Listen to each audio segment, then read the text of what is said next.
بینەرانی بەڕێز و خۆشەویست ئەم کاتتان باش شەوتان باش لە هەر کوێکن بە ئومێدی ئەوەی دڵخۆش و لەش ساغ و تەندروست بن لە بە شێوەیەکی ڕاستەوخۆ من یاسین عومەر لە بەرنامەی بە کاتی عەقڵ لەگەڵ ئێوە بەڕێز و خۆشەویستە بەیەکە گەینەوە بۆ تاوتۆکردنی بابەتێکی ئەجگار گرنگ کە بریتیە لە قسەکردن سەبارەت بەو شکستەی کە ڕوبەڕووی دنیای ئیسلام بۆتەوە. دنیای ئیسلام ئێستا بۆتە چەقی ململانەیە، بۆتە چەقی شەڕ، بۆتە چەقی پەردبوون. هەر جەنگێک بەشێکی زۆر لەو جەنگانی لە دنیا سەر هەڵێن لە دوو جەنگیان جەنگیکان ئەکەوێتە ناو ئەم دنیایەوە. بەشێکی زۆر لەو نەهامەتیانەی کە لە دنیای تازە بە تایبەتی لە سەرەتای سەدەی تازەوە دەست و پەنجیان لەگەڵا نەرمەکەین ڕوو ئەدەن تازە ئەبنەوە لە ناو دنیای ئیسلام و بە تایبەتیش لە ناو جەرگەی دنیای ئیسلامە کە بریتە لە خۆراڵاتی ناوەڕاست ڕوو ئەدەن. هەندێک لەم کێشانە ئەڵەی بۆم بن بەردەوام ئەتەقنەوە، جارێک ئەتەقێتەوە واز ناهێنرێت، جارێک تر ئەتەقێنرێتەوە. شتێکەیە قوتووی چینی پێڵەن هەتا دەریهێنی هەر قوتووە هەر ینی نەهامەتی و جەنگەکان لە دنیای ئیسلامە بە جۆرێک لە جۆرەکان وەکۆ قوتۆ چینی لێ هاتووە، ینی شەڕێک کۆتایی پێدێ لە هەمان جوگرافیا شەڕێکی تر دەستپێکا شەڕەکەی تر کۆتایی پێناتۆ شەڕێکی تر دەستپێکا. ئێمە کەمتر لەسەر دیوە سیاسیەکەی ئەم ئامادەیەی جەنگ و پشێوی و ئاژاوە لە دنیای ئیسلام قساکەین، لەسەر ئەو دیوە فکریەکەی قساکەین یا ئەو دیوەی کە پەیوەندی بە فکری سیاسیەوە هەیە. بۆ کار چیە دنیای ئیسلام بۆتە چەقی پەردبوون، بۆتە چەقی ململانەی خوێناوی، بۆتە چەقی سیستەمگەر و گەندەڵەکان، بۆتە چەقی دروستکردنی هێزی بەکرێگیرا و بەناوی ئیسلامەوە. بۆچی کەمتر لە وڵات لە ژیارەکانی تای بینین ئاینی لێ ئامادەجی ئاینی لێ، بەڵام کەمتر ئەبینی هێزێکی بەکرێگیرا و دروستکرێ و بەر بدرێتە گیانی خەڵکی هەمان ئەو ئاینەی کە هێزە بەکرێگیراوەکەی لێ دروستکراوە. کەمتر ئەمە ئەبینی، بەڵام لە دنیای ئیسلامە بە شێوەیەکی بەرفراوان ئەمە ئەبینی. یا بۆ قسەکردن لەسەر ئەوەی کە هۆکاری ئەمە چییە بە تایبەتی بە دوێ فکرەکەیە ڕۆڵی ئیسلام وەکو ئاینێک، هەم لەوەی کە کراوە بە کێشە و هەم لەوەی کە ئایا ئیسلام ئەتوانێت چ ڕۆڵێکی هەبێ، یا ئەو فۆرمەی ئیسلامەتیکردن و مسلمانەتی کامەیە کە ئەتوانێت لەم تەنگژانە خاوکاتەوە وردە وردە ڕێگا چارەسەریمان پیشان باوە بە جۆرە لە جۆرەکان هۆکارێک بێت لە هۆکارەکانی کەمکردنەوەی گرژی و ململانێ و بڕینی ئەو دەستانەی کە لەناو ئەم دنیاە ئەم هەموو کێشە و ئاژاویان دروست کردووە. بۆ قسەکردن لەسەر ئەم بابەتش کە بابەتێکی ئەجگار چڕ و ئاڵۆز و زۆر ڕەهەندی مێژوویی و سیاسی و جیۆگرافی و جیۆسیاسی و ئەمانەی هەیە کەسم نەدیەوە باشتر بێت لەو دومیوانەی کە ئێستا لێرە لە سوودەکەم. یخوا بەخێر بێت. دکتۆری ئەزیز و خۆشەویست دکتۆر سلمان نادر کە هەم پزیشکە و هەروەها لە بواری هزری ئیسلامیشا لە هزری ئاینیا بەگشتی توێژینەوە و نووسینی هەیە و هەروەها دکتۆر نوعمان محەممەد ئەڵماس کە ئەوی شەرخۆی توێژەرێکی هی بواری ئاینە و بە تایبەتی فکری ئیسلامی. یخوا بەخێر بن. ستۆدیۆکەتان ڕوو ناکردەوە بە پرۆجێکتەرەکان ڕوو ناکردەوە، ئێوە ڕوو ناکردێت. یخوا بەخێر بن. خۆشحاڵم زۆر دکتۆر جان طبعا ئاساییە لەر کەسێکتانەوە دەست دکتۆر نوعمان جان لە جەنابتەوە دەست پێکەم. پێش لە پێشێکەکە ئاماژم بۆیە کە دیمەنەکە ئێستا دیمەنی دنیای ئیسلام دیمەنێکە لە بەنگلادیشەوە کە ئەم ساڵ لە کۆتایەکانی ئەم ساڵە بەهۆی ناڕزای خۆپیشاندانەوە یەکێک حاکمەکەی تەمان فەرمانڕەواکەی ژنێک بوو، بەڵام ژنێکی زۆر پۆڵاین و زۆر نەکبەت بوو بەڕاستیانی دیکتاتۆرێکی موسیبەت بوو بەڕاستی. لەوێەوە هەتاوە کۆگاتە نزیکی ئەندۆنیسیا تۆزە لە ئێمە دوورە هەز بە کێشەکانی ناکەن جنە ئەوێش کێشەی هەبوو چەند فترێکە هێمن بۆ تۆ شکر ئەندۆنیسیا جنە خۆتەزانی فترێک بوو بە چەقی تەقینەوەی هەندێک هێزی توندڕەوە ئەمانە. ئەم ینی ئەگەر تۆزە دای بڕین لە دنیا چەند دنیا خۆی ئێستا ئاژاوی زۆر تیا، بەڵام ئەو جوگرافیانش کەم نین کە ئارامن. بۆچی دنیای ئیسلام بووە بە چەقی ئەم ئاژاوە و پەردبوون و ململانە خوێناوینەوە و ئیسلامیش یەکێکە لە ئەو ماتریاڵانی کە بەکارهێنرێ لەمەیە یا بۆ بە یەکێک لە ماتریاڵەکە؟ والله زۆر سپاس بۆ جەنابەت، خۆشحاڵم لەگەڵ برای بەڕێزم کاکتۆر سەلمان. بابەتە بابەتێکی گرنگە و قورسیشە لە ڕاستیە بەتەنیاییەوە وەڵامی ئەوەی کە ینی بۆ ئەم بابەتە وایە ئەم ناوچەیە فعلا ئەو قسەیە دروستە ناوچەیەکی ینی وەکو بورکانی لاتوە ناوچەیەکی گەرمە ئەبێ کەمێک بە نەرمی یا ورتر ینی قسەی لەسەر بکەین ینی من حەزەکەم لێرە بۆی وردەوردە ئیشتیهای قسەکردمان بکرێتەوە ئەکرێ بە دوو دەست نیشانکردن دەست پێ بکەم ئەم ناوچەیە کە ناوچەی ڕۆژهەڵاتە و ناوچەی دنیای ئیسلامە لە دوو ڕۆ تووشی گرفت بووە هەر دەمێکیشە ینی تقریبان دوای ئیمپراتۆری هەر حتا نا پێش ئیمپراتۆری عوسمانی چکەگەر دەرفەت دەبێت دوای ئاماژە ئەەکەین ینی باز لە کۆمەڵە مەرحەلە باز کراوە قۆناغەکان ینی هۆکارەکە چی بوو بە کورتی ئەمە بڵم ینی کەوتنێک هەیە لەم ناوچەیە لە ڕووی حەزاریەوە کەوتنێکی ئەم کەوتنە لە ئاستی کۆمەڵایەتیا ڕەنگی یاوەتەوە لە ئاستی سیاسیا ڕەنگی داوەتەوە لە ئاستی ژیان و ئابوووریەوە لە هەموو ئاستەکانان ڕەنگی داوەتەوە و ئیتر هەر جارێکیش ڕوویەکی ئەم بابەتە دەرەکەوێت ئەوەی کە جەناب فەرموود بابەتی قوت و دەرێنانەکە هەر جارێ و ئەوەیە نانی بەشێک لە قسەکان ئەگە حەزەکەم لێرە بێڵم ئەوەیە کە بەشێک لە توێژەران کە ئیشان لەسەرەما کردووە چرکەساتی هاتنی مەغۆل بە چارەنووساتەزان بە تایبەتی ئەوانەی مێژوو ناسن مێژوو ناسەکان بەشێکیان بەم بارا ڕۆشتون ئەڵبەت نەگوەکو دیوە فیزیکی و سیاسەکەی بەتەنیا بەڵێ مەغۆل هات ئەم منتیقەی داگیر کرد بەڵام ئەڵێن ئەو ڕۆحیەتی چەتەگەریەی کە لە ناو مەغۆلا بوو سەپاندی بەسەر ناوچەکە ینی ئەمە ڕەنگە زۆر واژ نەبێ بەڵام وردەکاری وردەکاریەک لە تایبەتی پێشتر ئەگەر قسەکەت پێ ینی لە بەتایبەتی لە دوای هاتنی عباسیەکان و گەشانەوەکی ئەجگار گەورە ینی دنیای ئیسلام بە فەرسەخ پێش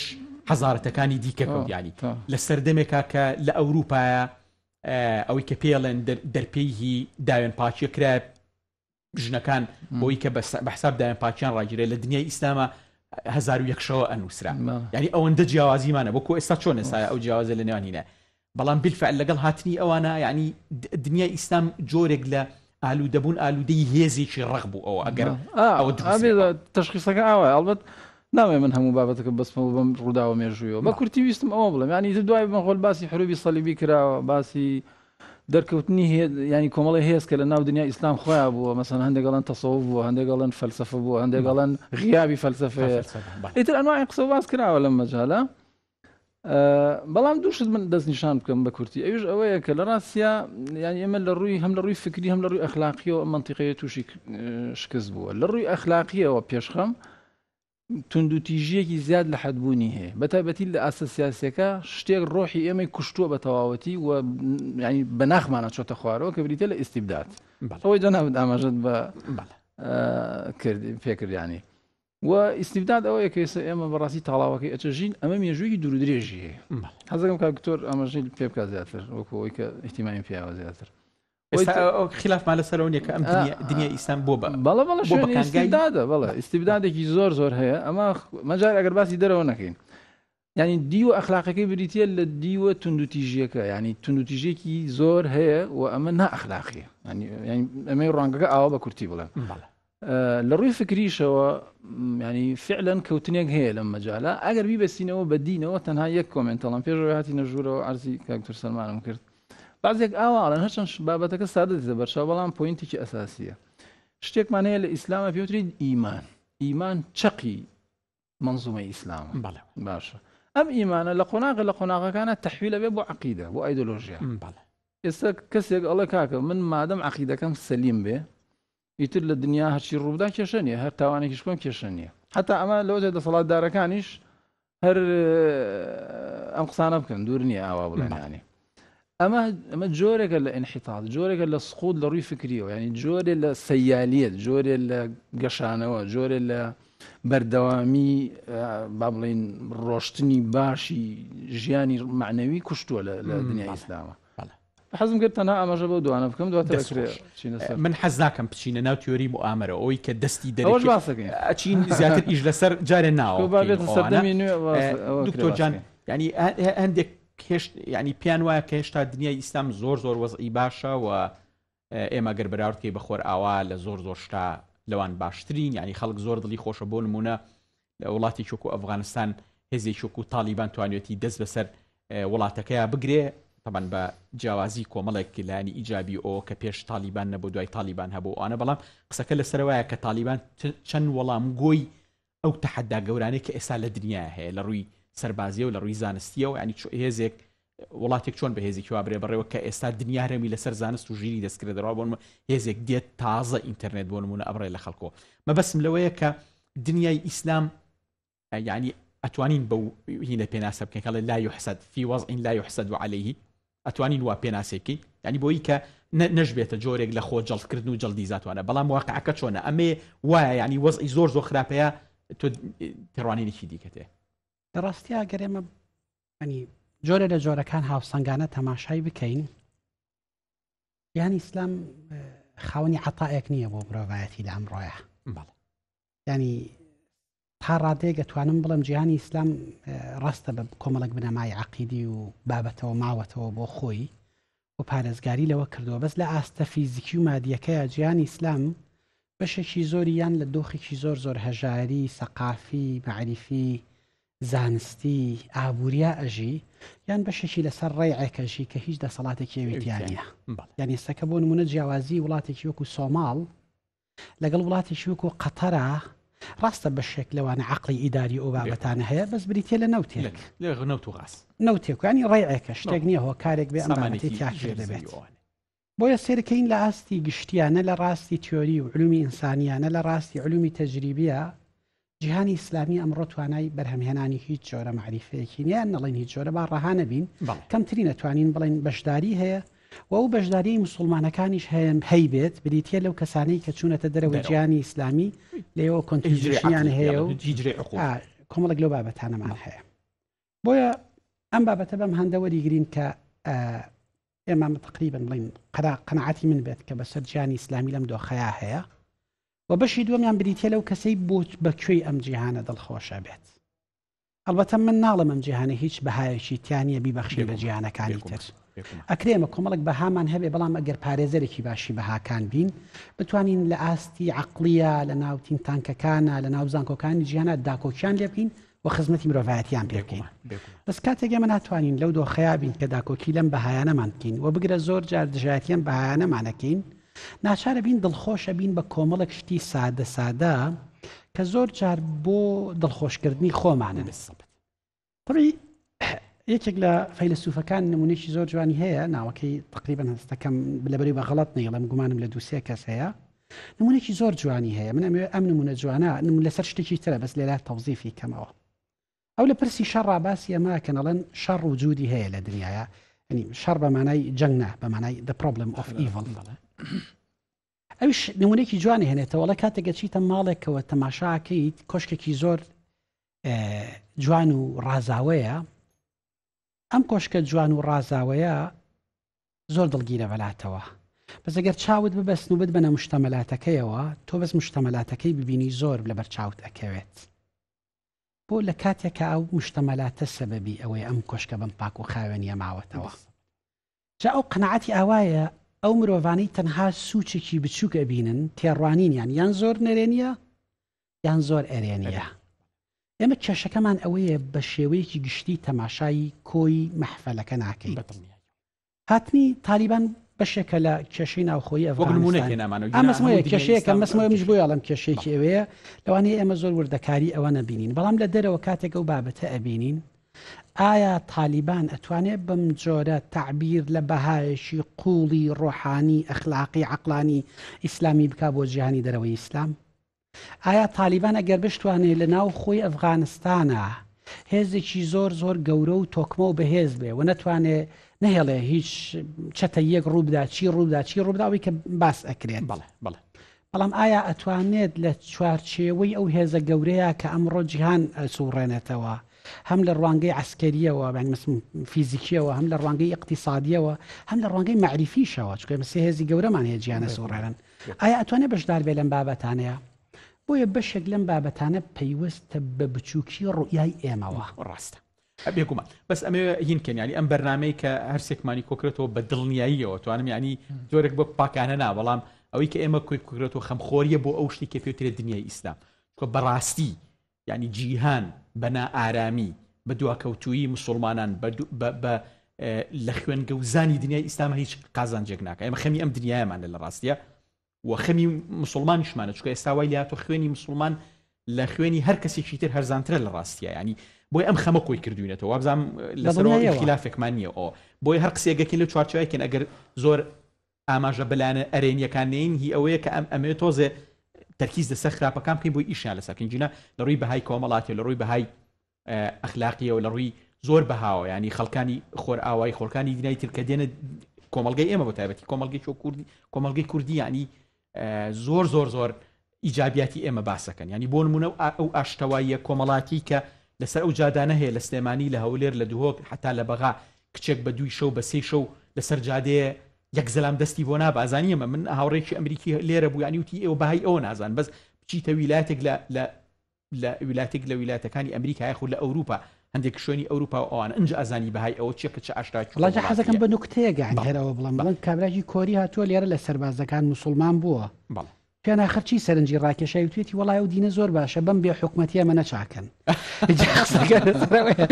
هیچ حکومەتێک نییە لەم وڵاتە هیچ تەکنیگەی گوڵم خەڵکەکەی دزی ناکە خەڵک ناکوژەکەواتەم دینە زۆر زۆر باشە بە دڵنیاییەوە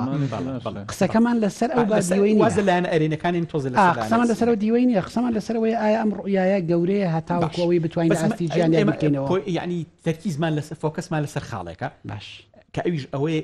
ئیسلام ینی ئیسلام کراوە بە کێشە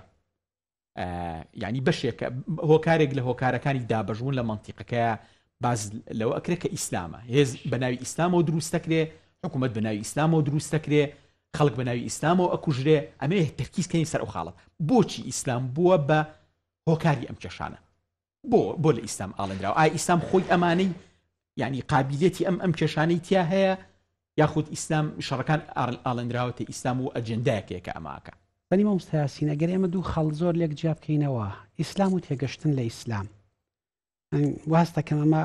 ینی کاک دکتۆری جەز هەنێ ئەمە پۆینتی کارکردنی منە ینی تقریبا توانم بڵم فۆکەس پۆینتی من ئەمەیە کە ئێمە بە بەردەوامی ئیسلام و تەفسیری ئیسلام تێگەشتن لە ئیسلام جیاکەینەوە طبعی کاتێک من هەر جارێک باسی ئیسلامەکەم مەبەستم لەوە تێگەشتنە لە ئیسلام بس الدين ومعرفة دينية عبد الكريم سروش وبزوج مفكر معرفة ديني فهمي ديني هر شتێکی ناوەنیت مامۆستا ئیسلام لە کۆمەلگایشی ڕاقیە دەرکەوتنێکی ڕاقی هەیە ئیسلام لە کۆمەلگایەکی ناڕاقیە دەرکەوتنێکی ناڕاقیانەی هەیە طبیعی من دوو تێز هەیە من حەزەکەم لێرە تەوزیفی کەم و لە دەرەوەی ئیسلام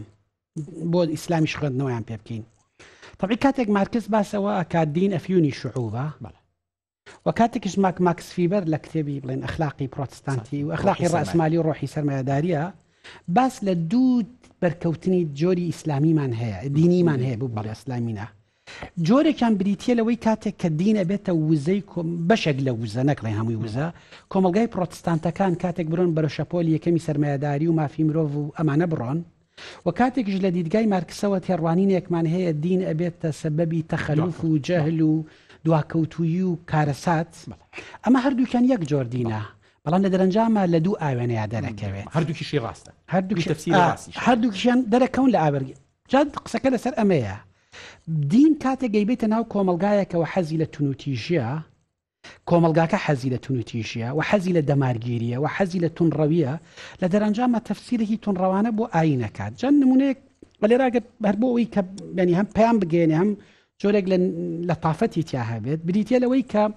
لێکێک لە منطقەکانی خۆمانە کە باسی حەزرەتی موسا ئەکاڵێ فەوەکەزەهو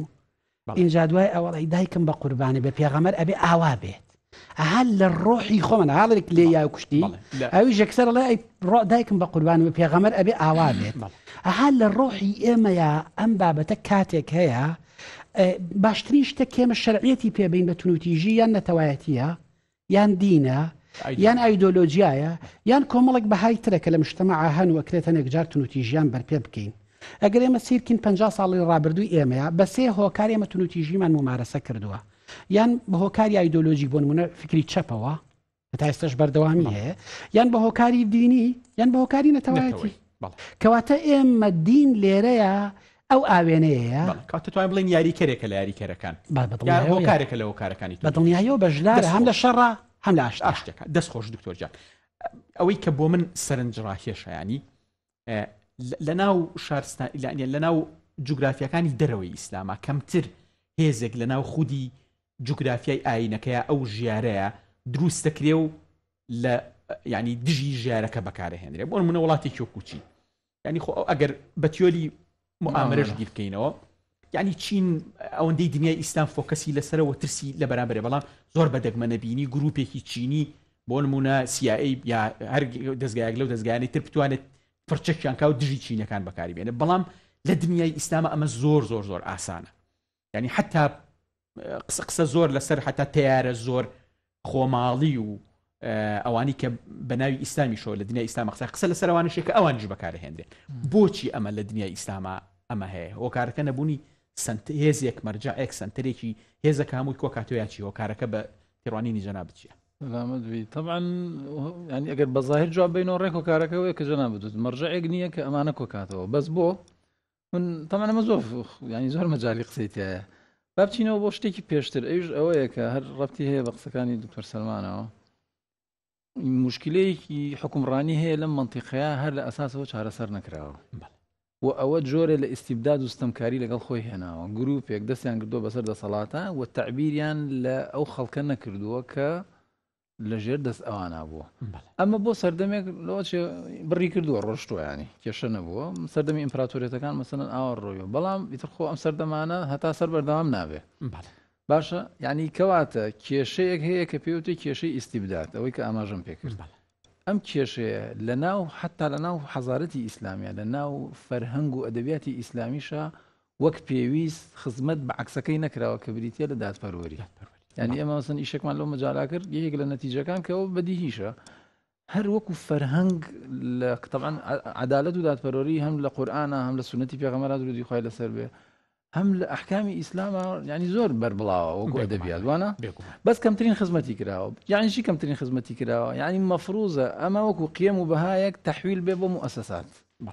تەحویل بێ بۆ کۆمەڵە شت دروستکە هەیاکیلی کۆمەڵایەتی وەکو لە فەیا ببێ و ئەمە بتوانێت دەیمومە بۆ کۆمەڵگەیە بدا دوایی کۆمەڵگەشتی لەسەر هەڵچنێ بەس ئەمە نەکراوە یا ئەمە ڕووی نەداوە بۆچی چکە ئەساسەن کێشەیەکی حکومڕانی هەبوو لەم ناوچەیە زۆر شت تەدەخولیان هەبوو لەوەی کە ئەمە هەر لە سەرەتای ئیسلامەوە جۆرە لە لادانێک هەیە لەم مەجالە جا ئەمە کە درێژە بێتەوە بۆ ئەم سەردەمە لەم سەردەما کە مسلمانان ئەکەون ئیتر مادەم کەسێک نییە کە کۆیان کاتەوە چەترێک نییە کە هەمووی کۆکاتەوە جا باسێکمان کرد هەر لەگەڵ جەنابی کاکتۆر يعني ئێمە مشکلە ئەوەیە لە ئاستی واقع و لە ئاستی ئایدیایە هین هەیە وەکوڵە تەناقوزات هەیە ینی زۆربەی هەر مسلمانە بدوێنی ئەوەی کە لە ئایدیاکەی ئەوە هەیە بریتە لە چەمکی ئومەت ینی هەموو مسلمانە حەزی لە ئومەتی ئیسلامیە ئەوەی مسلمان اعتیادی ینی حەنینێکی هەیە بۆ ئەوە و ئەمە ئامانجێکی باڵایە کە هەمومان لەژێر چەتری ئومەتی ئیسلامیا کۆ ببینەوە هەر مسلمانێکی ئاسایی یعنی ومثلا کەسێکی وەکو محەممەد ئیقباڵ ئیش بۆ ئەماکە ینی حتا نەتەوایەتی پێ خراپڵێ مسلمانان ئەگەر ئیش بکەن شەرق ئەگەر ئیش بکات لەژێر چەتری ئومەت زین و بکرێتەوە باشترە باشە بەس کێشە ئەوەیە ئێمە ئەتوانین بڵین فۆرمێکی زۆر پێشکەوتی و ئومەتە بۆ نمونەیەکی ئەوروپا توانین بڵین فۆرمێکی زۆر بەس ئەوە بەوە کرێکە هەر نەتەوەیەکی هی مسلمان خۆی بۆ خۆی جارە خۆی دروستکاوە یەک یارمەتی یەکتر بن دوایی لەژێر چەترێکا کۆ بەدەر لە نموزجی ئەوروپی بۆی قسەکە ئەگەر بکرێت هەر ئیسلامیانە بێژارێ من ئەمە یانی وەکو ڕەخنە بیڵم ئەمە ئامانجێکی باڵامان هەیە کە لەسەری سەرەوەی مەفروزە تۆ هەر با سادەیکەمەوە پەیژەیەک هەبێ بم پەیژا سەرکەوی تا بگەی بە ئامانجە باڵاکەوە ئەم پەیژەیە نییە ینی ئێمە لە خواری خوارەوەین ومەت لەسەری سەرەوەی بەچی ئەگەی بەوە ینی ئەو 1000 ساڵە ئیش لەسەر ئەمە ئەکرێ پێی ناگەی ئەوە ئەبێت چی چارەسەر بکرێ بێ ئەم بەینە چارەسەر ئەم تەجسیر بە عەرەبی واتە ئەم پردە دروست کرێت ئەم پردە بەچی ئەبێ وەکو عەرزم کردی ئەم ئەدەبیاتی عەدالەت و یەکسانی و نازانم شورا و مافی نەتەوە و کەرامەتی ئینسان و ئەمانە حتا مەوزوعی نەتەوایەتی ئەوانە ئەبێ ئەمانە چارەسەر بکرێ و بچێتە قاڵبی موسەسیەوە ئەوروپیەکان تەجروبەیەکیان هەیە بۆ شێوازە ئەکرێ مسلمانان ئیسفادەی لێ بکەن و ئەکرێ ئەوەش نەبێ بەس گرنگ ئەوەیە ئەم بۆشایە پڕ بکرێتەوە ئەم بۆشایە هێشتا هەر بۆشایی بۆ خاڵێکی زۆر باش بردتم کە کاتی خۆی تقریبا 15 ساڵ لەمە پێش دکتۆر ئەحمەد داود ئۆغڵۆ کە خۆتەزانی سەرۆک وەزیرانی هین فترێک سەرۆک وەزیرانی تورکیاش بوو تێزێکی هەبوو زیرۆ پرۆبلمی پێوترا تێزەکە یعنی جۆرێک لە تاکتی یا استراتیجی سیاسی ئەوە بۆی کە تورکیا بۆی بێ بە عاملێکی باش لە منتیقەکە پێویستە هەموو کێشەکان سفرکە ینی فترێکی گەشانەوەی زۆر باشە بوو لە پەیوەندەکانی تورکیا یەکەم گروپ کە دەستیان پێکرد لەگەڵ کووردا بوو پرۆژەی ئاشتیان دەست پێکرد لەگەڵ ئێرانە حتا داودۆغڵ قسە لەسەرەوە کاکاڵێ بە مەسەلەی ئەبێ مفەکیرەکانمان دەستی ڕۆشنبیر و مفەکیرەکانمان منەوەریە دینەکانمان مامۆستا و ئاخوندەکان بربین بۆی کە ئەو گاپە گەورەی لە بینی شیعە و سونە هێل لای بەرن شیعەش تای پێکە لە مسلمان لە منزوری سونەوە لە منزوری شیعەشەوە بێ سونەش بێ بە تایپێک تەفسیرێک لە تەفسیرەکانی ئیسلام جا جگە لە مەسەبە جیاوازەکان یانی پێدوانی خاڵی گرنگ بۆ دینێ ئێستا ئەمەیە یعنی چکە ئەوەی کە زۆر حتا ئەگەر بە تیۆری موامرەش بیرکەینەوە ئەوەی کە زۆر یاری لە سەرەکری ئەم پەتی جیاوازیە دینیە ینی ئەوەی کە واشی کردووە خوێندنەوەکانی ئیسلام ڕۆڵیان هەبێ لە پەردبوون و ملمانە خوێنەکان ڕەنگ ئەم خاڵە بێ ئەوە خاڵێکی گرنگە جابن هەر ئەمە ئەوەی ئەو قسەی پێشتر کە کردم ومەت هەیە لەسەرەوە ئێمەش لە خوارەوەین بەچی ینی کێشەکانی شەرق ئەوەی داودۆغڵە کردوێتی ئەڵبەت لەو فراوانتریش ئەوەیە کە ئێمە بگەینە قەناعەت ئەمە شایگان و ئەوانش باسییان کردداری شایگان و جەماعەت ئەگەر ئێمە بمانەوێ ئەم منتیقەیە هەستێتەوە خەیاڵ پڵاویە تورک بەتەمامێ بەتەنیا هەستێتەوە بەڵێوە فارس بەتەمامێ بەتەنیا هەستێتەوە کورد بەتەمامێ بەتەنیا هەستێتەوە یا هەموو ئەو پارادایمە کۆنانە عوسمانی و سەفەوی و عەباسی و ئەمەوی ئەمانەمیان هیچی ئیژناکە سونە ئیژناکە بەتەنیا شیعە ئیژناکە من ئەوە بۆ چوونی منە ئەبێ پێکەوە هەستێتەوە شەرق پشتی شکاوە یاوێتی بە عەرزە ئیتر لەمە لە ینی زاراوی شەرق بەکاربێنن ئەم نەتەوانە پێکەوە ئەتوان هەستنەوە بەس خەیاڵێکی زۆر سیر و سەمەرە لە مێشی قیاداتە هەیە حتا قیاداتی ڕووناکبیری منتیقەکەش واز لە سیاسەکانیش بێنە هەر کەس ئەوێ بە گروپە بچووکەکەی خۆی ئەم هەستانەوە ئەمەنابێ کەوتنی هیلالی شیعی بە پاڵپشتی بکەین بە پاڵپشتە نمونەی جنابەت ئێستا دیای بە عەرزە خەونێک بوو بۆ دروستکردنی ئیمپراتۆریەتی هەموو ئێمە نموزجمان هەیە لە زۆر دوورمەکەوەرەوە لە مەسەنە سەرەتای سەدەی بیستەوە لە 1970ەکانەوە تا ئێستا نموزج دوای نموزج ئەدا بە عەرزە بەشێکی زۆری هەر ئەوەیە ینی بە کورتی ئەمەی کە ینی سەر لە تیۆریەکانە کە لە دنیا تەرحەکرێ باسی ئەوەی کە کۆمەڵگەت چۆن پێشەکەوی ئەم پێشکەوتن نەک پێشکەوتن بە معنای عیلمیەکەی ینی ئەوەی کە کۆمەڵگەکان چۆن ئەگەشێنەوە چۆن مەسەلەن ئەچنە ناو دنیای مۆدێرنەوە ئەوەی تۆزە جەناتان باستان کردبێکەوە لە ڕووی ئابووری لە ڕووی ترەوە باشە ینی ئەم بابەتە باز لەوە ئەکرێت کە ینی لە گۆشەکانە باز لەوە ئەگرێت کاتێک کە کۆمەڵگە کەمێک گەشانەوە تایە ڕوئەدا یا مەسەلەن ئابووری تایە دەرەکەوێ یا هێز حتا تەنانەت دەسەڵات گروپی بچووک هەن ئەم گروپانە ئەیانەوێت زۆرترین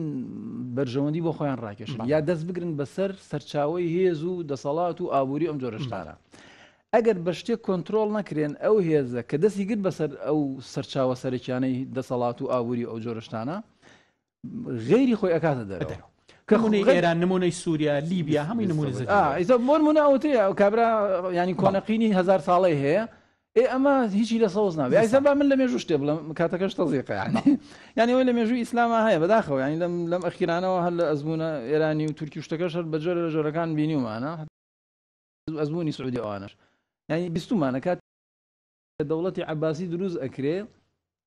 ینی ئەوە لە مێژووە تۆمار کراوە قەبری خولەفای بەنی ئومەیە دەرەهێنن ئەیان سووتێنن زۆر بەیان ئەمە چییە ینی ئەمە کەواتە ئەم فکری کە هەر کەس ئەوێ خۆی بەتەنیا کوڕی وەحیدی وەکۆڵە هەستانەوە بێ ساحەکە بێ ئەمە کێشەیەکە کە چارەسەر نەکراوە پەیوەندی هەیە بە حکمڕانیەوە ینی ئێمە لە چوارچێوەیەکە کۆ نابینەوە کورت و مختصر پێ دوایە ئەو خەونەی کە ئێستا ینی با بە سەراحە دێمە هەمومان ئەهلی ئەوی سەر بە ئەو خەتین کە سونی ئەهلی سونە و جەماعی پێ تورکیا ئێستا هەمان خەونیە پێ دوایە هەمان چارەنووسی ئەوەی ئێرانی ئەبێت یا خەونێکی وای هەیە تورکیا زۆر بە ناوی تورکیا تورکیا ئەگەر تا ئێستا بەم شێوازە بەتایبەتی ئەڵبەت من متابعی سیاست ناکەم بە معنای ئەوە بەڵام ئەوەنەی لەم ئەخیرەوە دیمانە بەتایبەتی ئەم فترەی ئەخیرەی کە تورکیا ئیشی لەسەرەکە ئەم خەتێک کە ئیشی لەسەرەکە خەتێکی خراپە ینی خەتێکی خراپە بە کورتی ئەبێ هەر وڵاتێک تورکیا و هەر شوێنێکی تر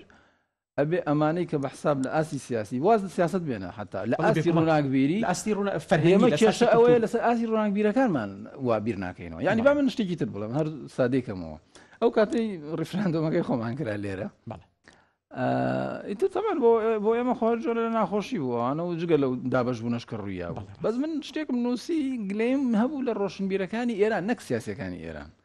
و ڕۆشنبیرەکانی تری مەسەلەن نەتەوەکانی تر ڕۆشنبیرەکان بۆ بێ هەڵوێستن بێگومان ینی خۆ ئەمە ئەسەنە دیکان دژبوون زۆر دژبوون تەجسیە بە مصطلحی تەجسیە تەڵەب و ئەوانە هینیانە کردی هەر عەرەبەکان ێستا جوان ینی عەرەبەکانوان تورکەکان زیاتریش ینی بەرحاڵ ئەمەی کە ینی ئەو قسەی تاواکەین کە جەنابەت فەرموود ئەوەی کە ینی ئێمە وەکو من وەکو کوردی هێشتا چاوم بە تورک هەڵنەیە چاوم بە فارز هەڵنەیە ئەوانیش بە هەمان شێوە و ئێمە بە دژ یەکتر سەیریکەین و لە ناو دنیای شیعە و سوننا بە هەمان شێوە لە ناو دنیای سوننا گروپی بچووک ینی ئەم ئەوێت ئەمە ئیتر هیچی لێ دروست نابێت دەست خۆش دکتۆر زۆر لە شوێنێکی زۆر باشە بەجێ تێشتم بۆی کە گفتوگۆکە بەمەوە دەست جەنابێت ئێستا کۆمەڵێک پارادای مۆدێل هەن کە دنیای ئیسلام هەری بەشەی ینی هاڵێ دڵەکانتان لەسەری خەدنینەوە هەرێکی چاوی لە نمونەیەەکە هەندێک لە دنیای ئیسلام چاوی لە نمونەی رووسیا نمونە رووسەکەی ئەوەی کە پوتین هەندێکیان چاویان لە نمونەی چینیە و بەشێکیشیان هێشتا محەیرماون کە ئایا نموزەجی دیموکراسی و لیبرالیزمیکی خۆرئاوایی بە بەشە ئەوروپی بە بەشە ئەمریکێکی حتا ئوسترالیەکەشەوە ئایا سەرکەوتووە بێیاننا پێ دوایە ینی طبعا بە کۆپیکردنە هەمومان لەو بوارە ئەزانین کە کۆپیکردن بە هەرچێک بیکی زینەکە دنیای ئیسلام سروش لە پیاوێک وەکو پۆتین یا لە پیاوێک وەکو شی بینجین یا لە دیموکراسی خۆرئاوا وەرگێ باشترە و بە جۆرە لە جۆرەکان کەستمایزیکە بیگونجێنە لەگەڵ دنیای ئیسلامە کامیان ئەو مۆدێلێکە ئەبێ چاومان لێ بێ مامۆستا یاسین ئەگەر بۆکو بنەمایەک لە بنەمایەکەوە دەست پێ بکەین خۆی هەنا ئارەند لە باسی ئایدۆلۆژیایە قسەیەکی هەیە بەس لەوە کات کە هەر ئایدۆلۆژیایەک لە مجتمع خۆیەوە هەڵ نەقوڵێت نەبێت ئایدۆلۆژیای مجتمعی ئەبێت ئایدۆلۆژیای گروپی هەموو ئایدۆلۆژیایەکی گروپی مجتمع دابەشەکەنەوە ئەوەی کە دکتۆر کۆتایی زۆر دروستە ئێمە ئایدۆلۆژیا گرفتێکی تری هەیە هەرم بەشێکە پێوەستە بە عقلێتی خۆمانەوە بریتە لەوە بە تایبەتی لە مجتمعی خۆمانە نمونونەکەی ئەبینین بە مامەڵەیەکی قیاسی دەست پێەکە هەرەوەی کە جەنابیشت لە سەرەتا ماژەت پێکرد قوتوویەک دەرەهێنی قوتوویەکی ترە مشکلێگە تاقێتەوە دانێکی ترە دێتە واقعەکەەوە لە واقعەکە سێرکا وەڵام ناداتەوە ناتوان لە واقعەکە هەڵکات هەر جارێکی تریەتەوە لە واقعەکە خراپە بە زۆرەی واقعەکە بگۆڕێتە سەر فۆرمی ئایدۆلۆژیاکەی ئەم بابەتی هێنانی ئەم بابەتانش بە هەرێکی بە فۆرمە سینیەکەیەوە بە فۆرمە ڕووسیەکەیەوە بە فۆرمە لیبراڵەکەیەوە لە کاتی خۆیان بە فۆرمەکەی جەمال عەبدوناسرەوە کە باسی ناسیۆنالیزم و قەومیەتی ئەکرد بە فۆرمەکەی ئەتاتورکەوە کە بە زۆر ئەویست تورکیا لە حاضینەی سەقافی خۆیدا بڕێبی بە بۆ حاضینێکی تر بە هەموو ئەمانەوە لە دەرەنجامە وەڵام دەرەوەی ئەم واقعی مجتەمەعانین ئەگەر مجتەمەعەکە پێکەوە گەشە نەکات کاتێک مجتەمەع پێکەوە گەشە ناکات ناتوانێت سیستم دروستکات دیموکراسی بێ بە فەوزا دیموکراسی بێتە فەوزا لە مجتەمع دەسەڵاتە مەرکەزیەکەش بێ بە دیکتاتۆر بۆ نمونە ئەگەر ئێمە بازاڕی ئازاد لە سیاقەکەی خۆی دەربێنراوە هەنراوەتە هەرێمی کوردستان و نامراوە بازاڕی ئازاد بۆ بەچەتەگەرای بۆ بەچەتەگەرای کلیپتۆکراسیە نەک نازانین هیچ ناوێکی نازانین هەتا نابڵی ناوی مافیاگەرایی بەس ئەگەر هەر مۆدێلێک بێنیت باش لێرە یەک هینکە بۆی تۆزە گفتوگۆکە سەری باش ئەو پێشمەرجەی جەنابتمان بەدیهێنا کۆمەڵگاکەمان لە ئاستی وشیاریە گەیاندە ئەوەی کە هینکەی کام مۆدێلیان گونجاوترە چکە لە دوایین کتێبی ئەمین معلوف کە ئێستا بۆ بە سەرۆکی ئەکادیمیایی زمانی فەڕەنسی و ئەوان و ینی موسەقەفێکی گەورەی دنیا و هی بڵێن دنیای ئیسلامیشە باز دەوە کاکە ئەڵێ دوجار مۆدێلی ڕووسی لەگەڵ مۆدێلی چینیە لە بەردەم مۆدێلی خۆرئاواییە خۆی ناگرێ نەک لە بەرەوەی مۆدێلی خۆرئاوایی زۆر چاکە لە بەرەوەی کە لەوە چاکترمان نییە پێ دوانیە دنیای ئیسلام موسەقەفەکانی دنیای ئیسلام باشتر ئەوەیە کە لە گفتوگۆکان لەگەڵ دنیای خۆرئاوایە بەردەوام بن و هەوڵ بن ئەو مۆدێلە لە بە سروژ وەرگرتن لە مۆدێلەکەەوە مۆدێلێک بۆ دنیای ئیسلام دروستکەن کە ڕزگاری کا لە تۆنژێ مامۆستا یاسین ئینسان لە دیوە وجودیەکەی خۆیان ئەڵبەتە ئێمە ڕۆژاوانێکی نەفریشتە بێگومان ئینسان خۆمان بینیمان لە شەڕی غەزەیە ڕۆژاوە چەند نەئەخلاقیانە مامەڵاکات هەر خۆرئاوە خۆشی خۆی ناڵێکە فریشتم چکە زۆر نەختی خۆیانەکەن لە ڕاستی جا قسەکەم لەسەر ئەوەیە پارت لە سین بووم مامۆستایەکی زانکۆ پێی وتموتی چەند وڵات ڕۆشتویت وڵا بۆستە بابیر کەمەوە ئەنی هەر وڵاتێکی ئێمە لەوانەیە دەیان وڵات ڕۆشت بێت زۆر سیر بوو بەلایەوە وتی ینی تۆ ئەتوانی من وڵات بڕۆی وت وڵی دای ئێمە لە وڵاتی ئێمە دووشتەبێ پارەت پێ بە و ویزە وەرگێکی بە هەر شوێنە ڕێکە ساقینە بەسەرتەوە وتینا لە وڵاتی ئێمە هابێ بڕۆی حکوومەت ڕازی بە ئیجا سەفەرکی بە وڵاتێکی تر طبیعی زۆر عەرقەلەیان هەبوو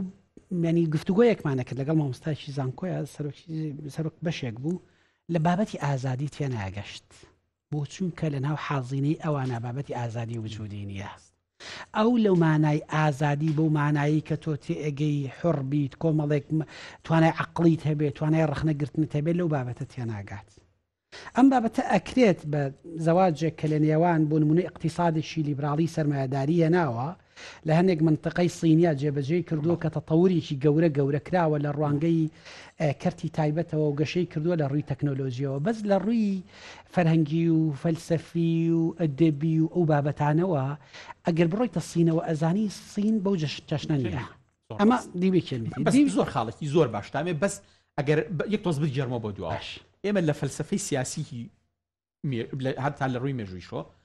ئۆلیگارشێکی هینمان هەیە سپارتامان هەیە لەگەڵ دەسەڵاتی دیموکراسی یۆنانیە باش پێ دوایە ململانەکە ئێستا ڕێک کۆپی ئەتوانین بڵێ مێژوو خۆی دووبارە کردوێتەوە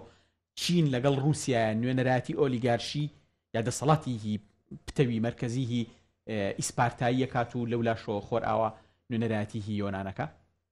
تەنی مامۆستایاسین با ئێمە نمونونەکە نمونونێکی مێژووی نهێنین بیکەین بە قاڵب بۆ نمونەی ئەمڕۆ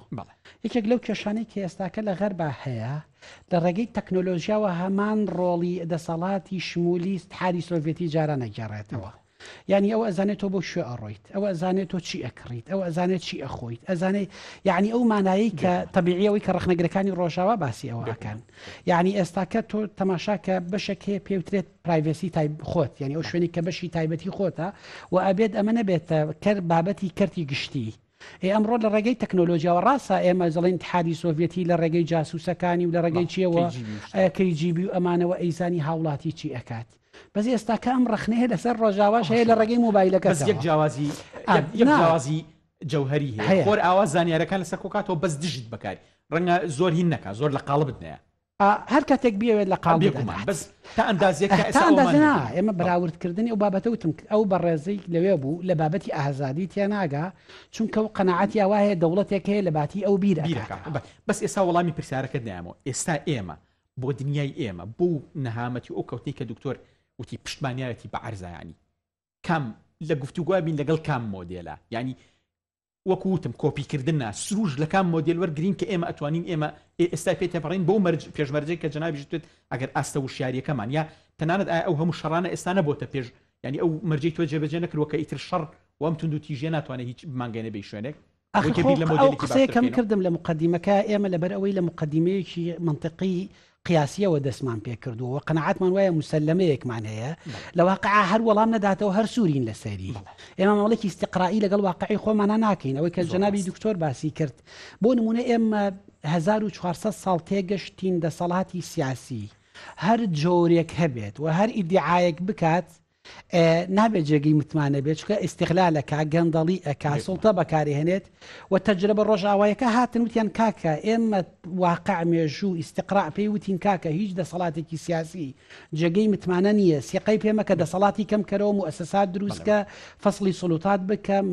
نافەسەی بینی سڵوتات دروستکە حەسری سڵوتات بە سڵوتات بکە لەبەر ئەوەی دەسەڵات نێت ئەم کارانەوان نایەنن دەسەڵاتی ڕەها گەندەڵی ڕەها گەندەڵی ڕەها ئێمە هێشتا وەکو نەگەشتوینێتەوە قۆناغا بەڵام بەدڵنیاییەوە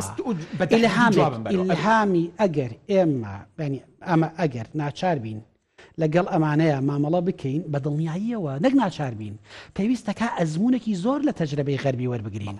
تەجربەی سینی ئەگەر پێشکەوتنی بەدەستهێنابێت لەو بەشەیە پێشکەوتنی بەدەستهێناوە تەجربەی سەرمایەداری ئەوروپای کۆپی کردووەمان کردێتی بە سەرمایەدارێکی دەوڵەتی سەرمایەدارێک ناغێرە دەوڵەتیشی تیا هەیە کەواتە هێشتا خۆر ئاوا شتێکی تایە بۆ ئێمە لە گفتوگوای بین لەگەڵ لانی کەم لە خۆر ئاوایە ئەتوانیت قیەمی ئەخلاقی هەبێ بۆ نمونە من ئەزانم لە کەیسی فەلەستینە هەرەوەی جەنابەت وتی خوێنی موسڵمان زۆر هەرزانە لە کەیسی فەلەستینە تا ئاستی بەد ئەخلاقی لە ڕۆژئاوا بە تایبەتی ئەمریکا و هەنێک دەوڵەتی ئەوروپیا ڕۆشتووە بەڵام خۆلانی کەم لەوێ باسی محکەمی عەدلی دەولی هەیە خەڵکێکی ڕۆ داواقی دەکات بیرمان نەچێت دەوڵەتی وەکو نەرویجی تیاکەمەوە زۆرتون بووە بەلجیکا ئەڵێ نەتەنیاهۆ بێ ئەیگرم تەسلیمیە نامە بەسم لەوەیە ئەمە بەسنانی هێشتا لانی کەم فەزایەک هەیە هەناسەیەکی ئەخلاقی تیا بدەی بڕۆی داواقی دکەی باسی مافی مرۆڤی تیا هەیە باسی کۆمەڵێک لەوانی تیا هەیە یعنی شتێک هەیە ڕاستە جێبەجێ نەکراوە دەستخۆش دکتۆر جان دێمە زۆر سپاس دکتۆر جان لێرە تا وردە خەریکە ئەدەبیاتێک زۆر بە پەرگیری سەر هەڵایەتەوە بۆ لێدان لە هەر شتێککە لە خۆر ئاوە مناقەشەی کراوە طبعاً بە لەناو کەوانێکە بۆی کە ئەوی لە خۆر ئاواهەیە هەمووی خۆر ئاوانیە ئەوە سەمەرەی 12,000 ساڵ حەزارەتی مرۆییە خۆر ئاوا ئیسیسماری کردووە عقلانە بەکاری هێناوە و بەشێکی زۆریش لە خوشکبراکانی ئێمە کە تۆزێ لێرە جێگایان پێتەنگە بێر ئەچن بۆ ئەوێ لە ڕاستە بە هەموو هینە جیاوازەکانەوە یعنی ئێستا گەر تەماشاکەین لە وڵاتی وەکو سویدا سێرەکەین شیعەیەک کوردێک تورکێک سونەیەک بە حەنەفیە مالیکیە لێ کۆڵانە بێ کۆژین ڕێکوپێکن کەچی لە دنیای خۆمانە ناتوانن بژین پێدوانیە خۆر ئاوا ینی ئیسم پرسیارەکە بورە ینی بۆ شێوازە بکە ڕەوتێک سەری هەڵاو هەر شتێک لە خۆر ئاوایە ینی پیادە کراوە لێرە هەوڵی ناشرینکردنەوە بۆ نمونە ناشرینکردنی دیموکراسی کە دیموکراسی هیچ نییە و فشەیە مافی مرۆڤ هیچ نییە و فشەیە جاکردنەوەی دەسەڵاتەکان فشەیە حتا ینی لە بابەتەکانی وەکو سێکۆلاریزم کە لە زۆر شوێنیانە سەرکەوتنی هێناوە ینی تەشوی هەکرێ لێرە پێدوانیە کە بە تایبەتی موسەقەفی دینی ڕۆشنبیری دینی پێویستە ئیترکە ینی لەسەر ئەم چەمکانە دیسانەوە قسەی تازەتر بکەنەوە بۆی کە نەخێر ئەم چەمکانە هێشتا قوڵایی خۆیان هەیە تەمان بەوەی کە دکتۆر ئاماژی پێیاکە هێشتا خۆر ئاوا بایی ئەوە شتی تیاماوە کە ڕوتێکن پێدوانیە یعنی ئەگەر پرسیارەکەم پوختکەمەوە پێویستە بە تایبەتی موسەقەفی دینی ببنەوە بەواجی هەبوو بۆ شەڕکردن لەسەر ئەم چەمکانە چونکە ئەم چەمکانە هێشتا بۆ دنیای ئێمە شتێکیان تیا کە ئەتوانین دنیای خۆمانیان پێ بگۆڕین دەست خۆش وڵای پرسیارێکی قورسە بەڵێ بەس جوابەکە من نازانم بە کورتی جواب بمە بەدرێ فەرموو خۆی دووسێش دەیە ینی وەکو پێشوەخت بیڵێم یەکێکیان ئەوەیە کە ئەوەی پێوترێ مۆدێرنەی ئەوروپایی یا مۆدێرنەی غەربی بە جۆرە لە جۆرەکان ینی بریندارکرد بۆ ئەم وڵاتانی ئێمە ینی من ئەو قسەی داریوش شایگان سەرنجڕاکێشە لەلام ئەڵەیە کاتێک کە مۆدێرنە دێتە ئەم منتیقەیە ئەڵێ نەتەوەکانی شەرق پێشتر هەر کێشەیەکیشیان بوو بێ هەتا ئاینەکان ئاینی ئیسلام و غەیری ئیسلامیش کە لە منتیقا بوون لە یەک تێگەشتون تەفاهم زۆر بووە لەبینە ئەڵێ بەڵام کە مۆدێرنە دێت نەتیجەی مۆدێرنە ئەوەیە کە ئەم نەتەوانە ئەم ئاینە جیاوازانە ئیتر یەک ناناسن ئەو خاڵە زۆر سەرنجڕاکێش ینی بەشێک لە ئەمە تەمان من بە نەزەری و ئامەرەشی نازانم بەس دیراسی واقع ئەومان پێڵێ هەر خودی خۆی طبیعەتی مۆدێرنەتی بڵێ ینی ئەمە ڕووی داوە ئێستا مسلمانێک مەسەلەن هیندۆسێ ناناسێ هیندۆسێ مسلمانە ناناسێ بەڵێ ئەو خۆ کێشە هەر هەبووە پێشتریش بە زوانە بۆ ئێمە فەرهەنگی پێشترمانەیە کە جۆرە لە حتا تەفاعل هەیە لە نێوان ئەم دوو فەرهەنگە لە نێوان تەیارە و نەتەوە و مەسەلەن هەتا لە ڕووی نەتەوەی ئەو کێشەی ئۆتۆمان نەبووە یەهودی و مەسیحی لە منتیقا کێشەیەکی ئۆتۆیان نەبوو حەقیقەت بەڵام یەکێک لە هۆکارەکان ینی بۆتە هۆی باسی زوڵم ناکەم من لەمە باسی ناسین ئەەکەم ینی هەر لە ڕووی مەعریفیەوەڵی تر ئەم نەتوانەیە کرد ناناسنەوە جا ئەمە سەرنجڕاکێشە بەڕاستی اینجا خاڵەکەژەوەیە کە ئەم مۆدێرنەی غەربیە بە مؤسسات و بە عیلم و بەم جۆرەشتانەوە ئەوەیە کە وەقسی من نییە زۆر کەس گوتوێتی منیش تا ئاستێکی زۆر باوەڕم پێدی بێلایەن نییە بێکومان وعزیتی زۆر بە تایبەتی دیوە کۆڵۆنیالەکەی زۆر عزیێتی بێلایەنە بێلایەن نییە هەر ینی عمومەن ینی حتا بازنەوە ئەکرێ زانستی زانست مەسەلەن لەوە جوانترین شتی ئەم حەزارەتی تازە بێوانە بەس هەر زانستەکە بێلایەن نییە ینی عمومەن تعریفێکی هەیە بۆ خۆی و غەیری خۆی بە جۆرە لە جۆرەکان ئاگاتە دەرەوە ینی ئاڕاستیکی دیاریکراوی هەیە بە کورتی حتا هەندێکڵێن ئەم جۆرە لە حەزارەت کە غەیری خۆی ئەکاتە دەرەوە و نابێ بە حەزارەتی خەڵکی تر ئەخرەمەت تێبی نییە ئەم حەزارەتە غەربیە نابێ بە حەزارەتی غەیرە غەربی ینی کەستر ناتوانێت ئیمتیلاشی بکە ئەمە پوینتێکە جا بەس ئەگەر لەو پوینتە بۆ یابانێکە بۆ یابانیەکان کۆریای باشوور کردویانە هەچوونەتە ناوەوە آخر ینی دەمج بوون ئیسە من لەو پرسیارێکە لەگەڵ کاکتۆر سەلمانە باستان کرد حتا کاکتۆر سەلمان وەڵامەکەی ینی وت لە ئەخیرەوە سین و ئەمانش کە ئێستا لە ڕووی سیاسیەوە بەحساب با بڵێن دژی بەحساب ئەوروپا و غەرب و ئەمانن بەڵام هەمان منزومەیە ینی هەمان مۆدێرنیتیە بەڵام بە شێوازێکی تر ینی بە ئەوە هێشتا نەکراونەوە بەرامبەر بە ئازادی شتیوە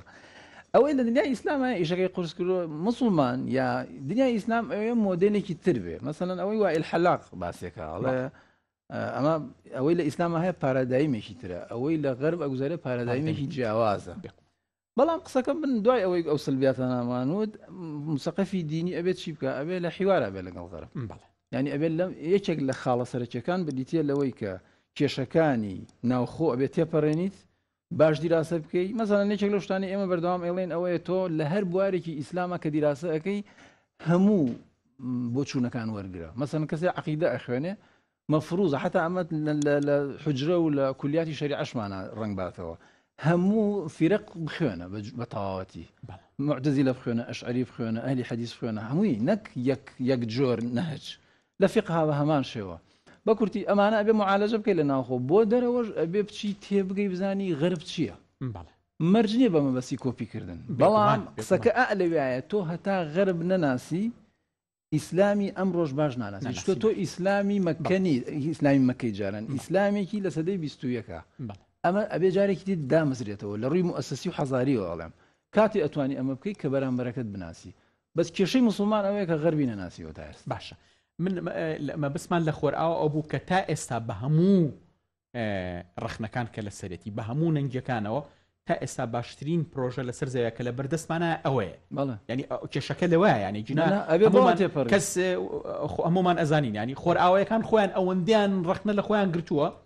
کەسی وەکو شپنگ لەرە پێی وایە کە ئەسەنە و حەزارتر شایانی ژیانی ئەسەن ئەکەوێ ینی ئەوە نەبێ کەم نین ئەوانی کە لە ناو حەزارەتی خۆرئاوەیە ئەسڵەن هەندێکیانە جنێو بە حەزارەتەکەین ینی ئەسڵەن پێیان وایە کە ین ینی شارستانت نییە لە ئەساسەوە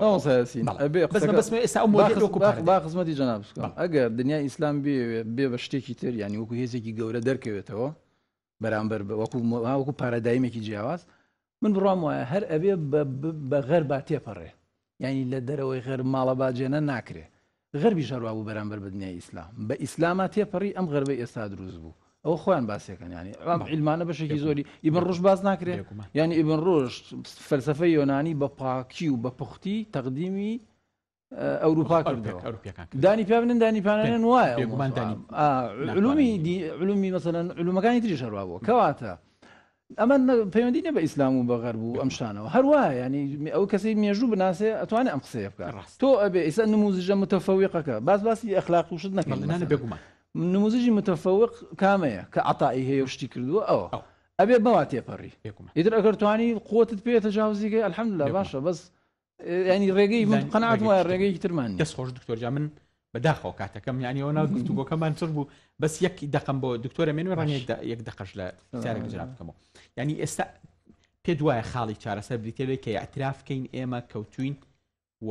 هەموو ئەو محاولانشی کە تا ئێستا تا 2024 کردومانە بۆ وەستانەوە محاولاتی ناقص بوون یا على الأقل شکست خواردون پێویستە بە دوای ڕێگایکی ترا بگەڕین بە زۆر بە کورتی پێ دوایە بێ بە دوای ئەو ڕێگایە بگەڕی لا لە ڕاستیە من قەنەعەت ماوایە طبیعی هەر قسەیە و کەوتوینەوە قسەیەکە خۆ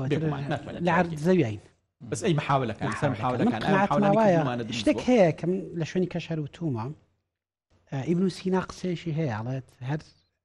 حرەکەیەک لە جیهانی ئیسلامە سێ بوعدی سەرەکی کۆ نەکاتەوە ناتوانێت سەرکەوتن بەدەست بێنێت اینجا ئەو حرەکانی کە لای ئێمە هەبوون یەک ڕەهەندیان زەخ کردوێتەوە طبيعي أو سياني كثير أو سياني كأو نايوله حائي حب وحائي حزن وحائي حسن على السركوتوترين شيروك لنا القرآن أجر رابع توس شيروك حزرتي يوسف حب وحزن وحسني كوكر دوتوا طبيعي وقناعتي ويا تا عقلانية هتاوكو عقلانية هتاوكو معنوية وهتاوكو نقل بيكوا كون ابنوا فدرن جامع نمونيكي سركوتو معنا فاتبه بدوي رقاكي تراب قرر رقاكي جاوز دس خوش دو قسە و ختام و میسک با بۆ جان هاوت بێت وڵا تەئیدی قسەکەی کاکتۆر سەلمانەکەم من با ئەوە بڵێم کە لە ناو قسەکانیشما کردم ئێمە ئەبێ بۆ چوونێکی فراوانترمان هەبێ بە ماڵە باجێنە هیچ ناکرێت ئەبێ کەسێک کە لەم منتیقا ئەگەر ئێوێ ینی پارادایمێک تەقدیمکە نموزجێکی تر تەقدیمکە ئەبێ لە ئاستی دنیای ئیسلام بێت ئاستی بەڵێ ئەمە چیش ئەبێ با ئەو ئەخیر قسەمێت دوای ئەوەی کە کێشە بچووکەکانمان چارەسەرەکەین وەکو ئێمە وەکو کورد ئەگەر بەش خوراو بووین لە ناو ئەم نەتەوانە ئەبێ کێشەی کورد چارەسەر بێ کێشەکانی تر هەموو چارەسەر پێ وەکو نەتەوە وەکو مەزهب وەکو جەماعات کە ئەمانە چارەسەرکرا لەسەر ئەمە ئەو سەرکەوتنە گەورەی هەڵچ بچنرێ دەستخۆش دکتۆری عەزیز و خۆشەوی دکتۆر سەلمان نادر دکتۆری عەزیز و مامۆستای خۆشەویست مامۆستا دکتۆر نوعمان محەممەد ئەڵماس زۆر سپاسدانەکەم و زۆر عزیەتمان عزیزان بەڕێزا خۆشەویستان بەم شێوەیە کۆتایی بە بەرنامەکە ئەهێنین گفتوگۆیەکی زۆر باش بوو لە داهاتوە گەڕینەوە سەر هەر پۆینتێک هەر خاڵێک لەو خاڵانەی کە بوونەتە هۆی ئەوەی کە لەناو ئەم شکستەیە فەرتەناش بکەین و هەڵەستینەوە بە ئومێدیەوەی کە دنیای ئێمە بە تایبەتی کورد و هەروەها هەموو نەتەوەکانی دیکە لە سووریا گۆڕانکاری ڕایەوە بە ئومێدین کە ئاشتەوایی و ئاشتی و ئارامی بەسەر ئەو وڵاتەیە بڕژێ و خۆی گەورە بیپارێزێت لە ئەو توندوتیژەی کە پێشتر پیای تێپەڕی ئەوەی کە ئێمەش لە عێراقا پیای تێپەڕین و هەموو ناوچەکەژوە دنیاش بە جۆرە لە جۆرەکان بەرەو جۆرێک لە ئاشتاوی و لە ئارامی بڕوان بە ئومێدم ئێوە شەر لە ئارامی و لە دڵخۆشی و لە تەندروستیەکی باشە بەجێبێڵم تا دیدارێکی دیکە و بە کاتێکی عقلی بە کاتی عقلێکی دیکە بەخواتانە سپێرم و بەرساوە دروست بن و دووبارە سپاس بۆ